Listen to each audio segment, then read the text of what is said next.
Olá pessoal, sejam muito bem-vindos ao canal. Hoje gostaria de conversar com vocês a respeito de um tema que eu acredito que toca de perto a todos nós. É a questão do sofrimento. E sempre vem à mente uma pergunta relativa ao tema: por que é que sofremos? Qual a origem realmente do sofrimento que nos atinge? Mas antes da gente continuar, vou pedir a vocês que se inscrevam no canal, se vocês considerarem que esses conteúdos eles são importantes e que podem ajudar outras pessoas. Se você quer continuar recebendo os avisos das nossas postagens, então clique no sininho de notificações. E uma outra coisa que também é importante, depois de assistir o vídeo, clique em gostei ou não gostei, dependendo do seu sentimento em relação ao conteúdo que você assistiu, ok? Então vamos lá. Por que é que sofremos? Então, uma coisa muito importante é a gente poder observar que o sofrimento ele é generalizado. Generalizado no seguinte, ele é democrático. Todo mundo é passível de sofrer. Não existe classe social que sofra mais do que outra, porque cada classe social tem os sofrimentos que comportam, inclusive o extrato social financeiro em que se encontram. Não tem discriminação de cor, sexo, raça, religião. Qualquer um de nós está sujeito ao sofrimento. Então é bastante democrático isso. Uma outra questão que também é importante a gente observar é que o sofrimento não está só nos seres humanos. Animais também sofrem. E se você disser, mas eles não sentem como nós. Bom, quem disse que não? É só observar um animal doente, um animal sofrendo com alguma intercorrência, né, que você vai perceber que há sofrimento sim. Né?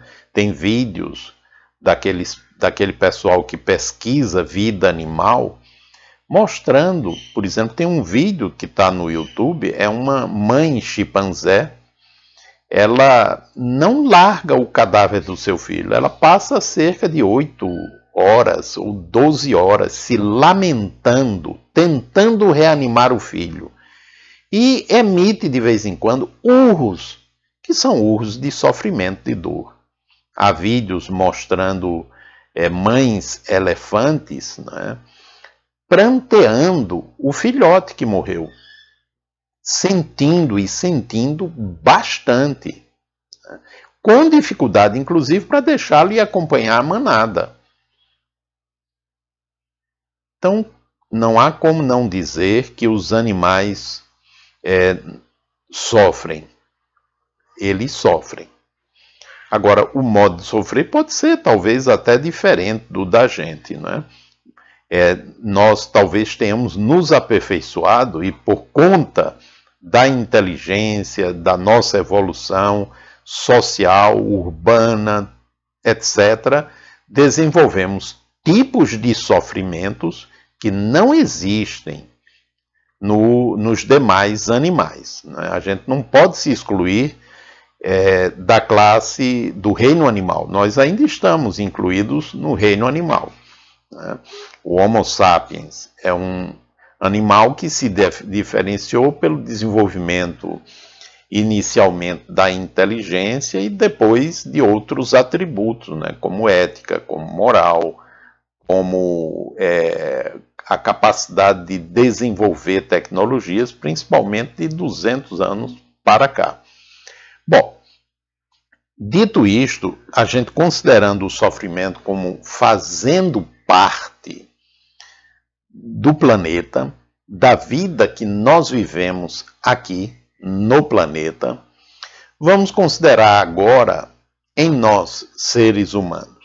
Né? Por que é que nós sofremos? Bom, nós sofremos quando desenvolvemos uma doença.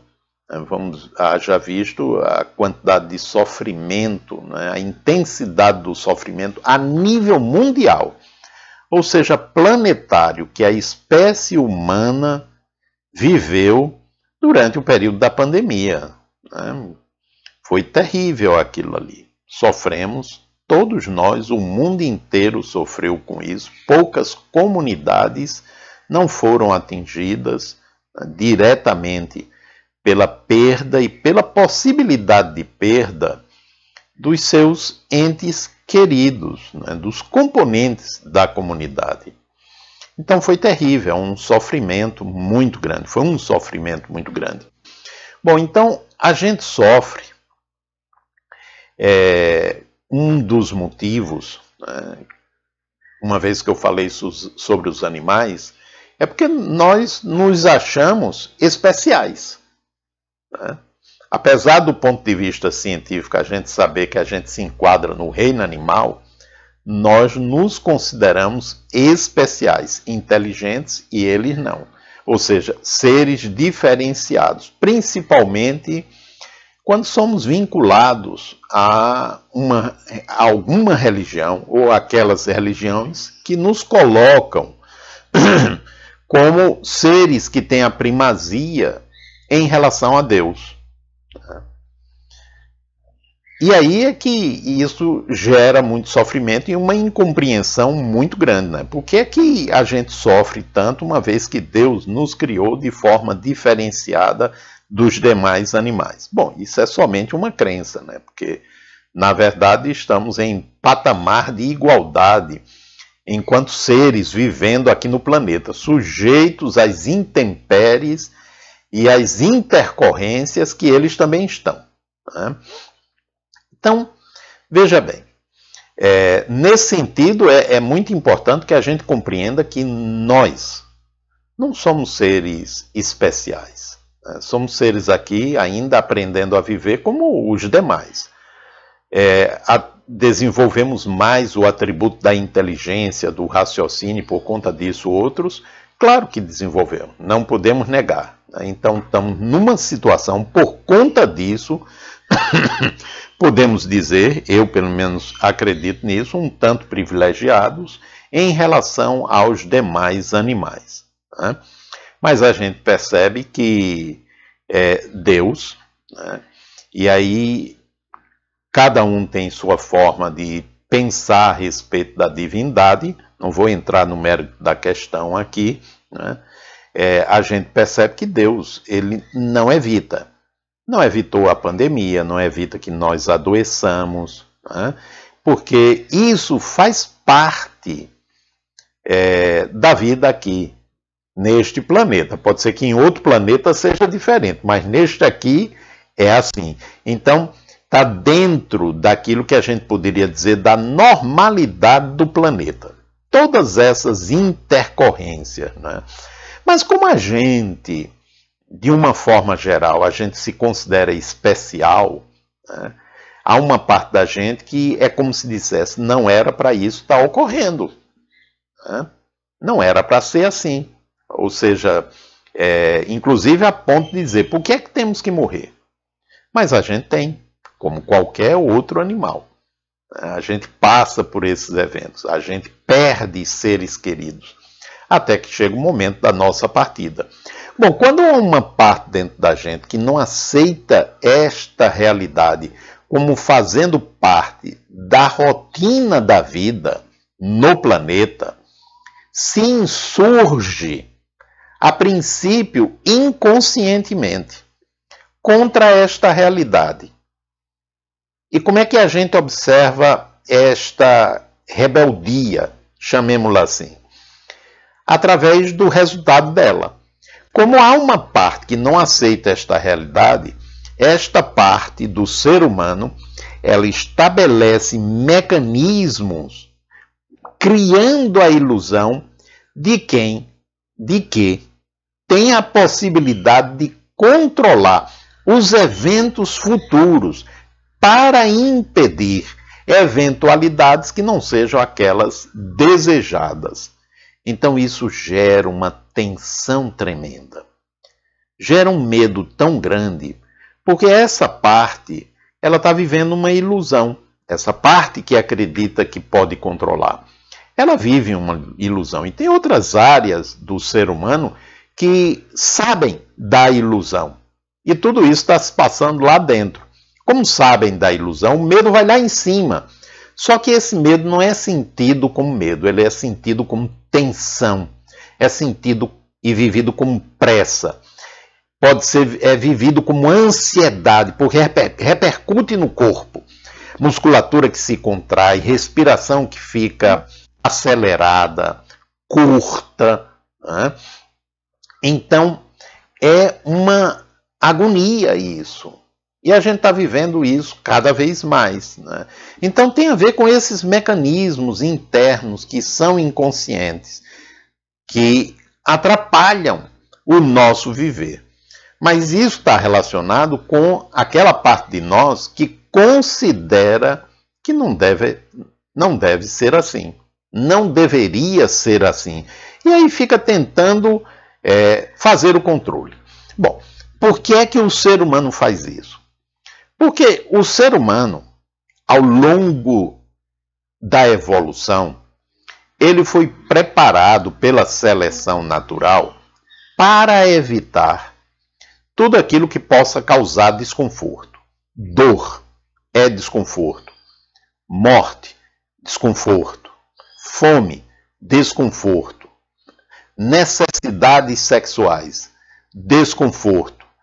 Todos esses desconfortos causam tensão para que o ser vá em busca daquilo que possa aliviar o desconforto, possa resolver aquilo dali. Se é fome, vai atrás do alimento, seja caçando ou buscando outra forma de alimento, para aliviar o desconforto, né? Bom, então, no ser humano, isso funciona do mesmo jeito, né? Só que, nos animais, como eu disse em outro vídeo, só existe ele e o meio externo. O animal não tem consciência do meio interno. Não há um mundo interior no animal. É a relação dele com o ambiente. No homem, isso ficou mais sofisticado.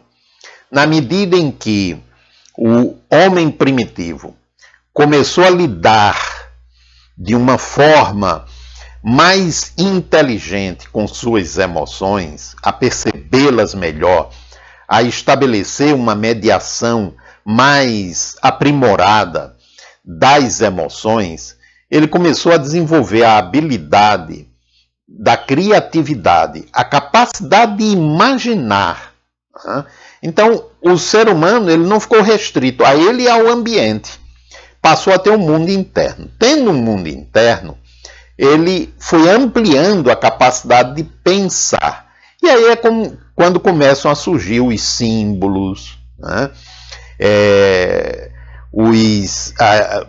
Digamos, as metáforas que hoje estão tão presentes na nossa vida e a maior parte delas a gente nem se dá conta, não consegue nem perceber, porque parecem reais. Então, estabelecido o mundo interno, começa a surgir a possibilidade não só do perigo vir de fora, mas o perigo também de dentro, através da imaginação e da necessidade de controlar os eventos para que nada de ruim aconteça mais adiante, daqui a pouco. Então, isso foi avançando. E aí atinge um ponto culminante na medida em que a gente avança evolutivamente. Mas aquele mecanismo antigo, instintual, de preservar, vamos chamar assim de zona de conforto. O que é que eu estou chamando de zona de conforto? O território onde se encontra o alimento, né, onde se encontra, há uma ilusão de segurança, que aquele território é o que lhe pertence, né? É onde se encontra a possibilidade de sexo, porque obviamente o ser humano primitivo não fazia sexo com a ideia de reprodução. Era como qualquer animal, né, movido pela busca do prazer, né, movido pela carga instintual.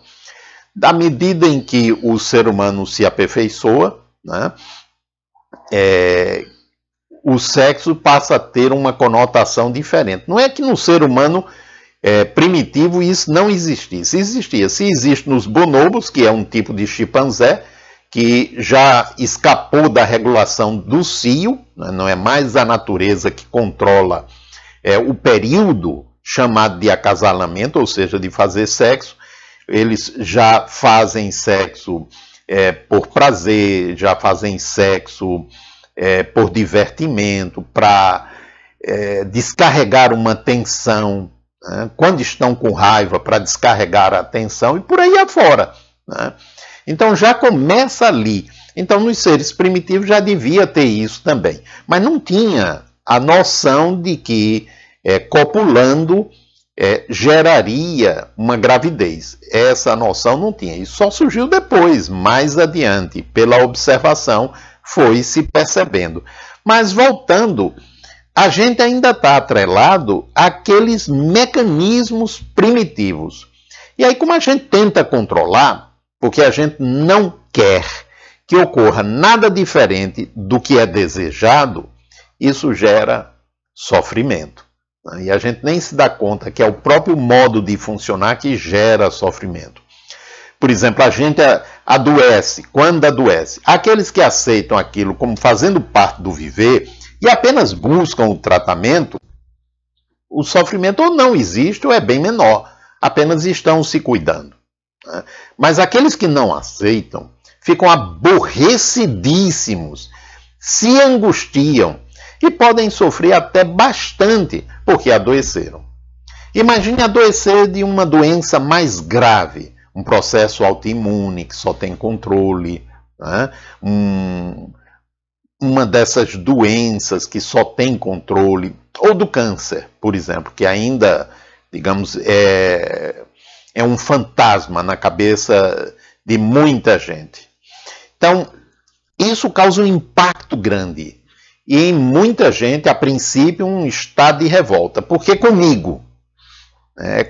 Às vezes até parece que é como se a pessoa estivesse dizendo, por que não como meu vizinho? Mas, na verdade, a pessoa está dizendo, o que é que eu fiz por merecer isso? Então, não vamos entrar em nada fora daquilo que a gente observa no mundo, de uma maneira geral.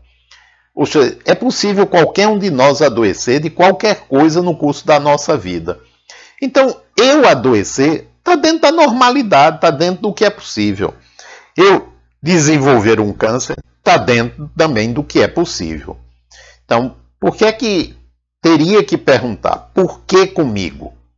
Quando eu digo por que comigo, eu estou me sentindo um ser especial. Ou seja, eu não mereço isso. E aí, dentro da conotação do que eu estou falando, não é uma questão de merecimento, é de possibilidade, né? Ou seja, todos podemos adoecer. Animais adoecem de câncer, de doenças autoimunes, de infecções, de tudo que é possível, né? Dentro das possibilidades patogênicas daquela classe de animal. Mas adoecem. Então, quando um animal desenvolve câncer, não é? O que é que ele fez para merecer isso? Se a gente for pensar nesse sentido.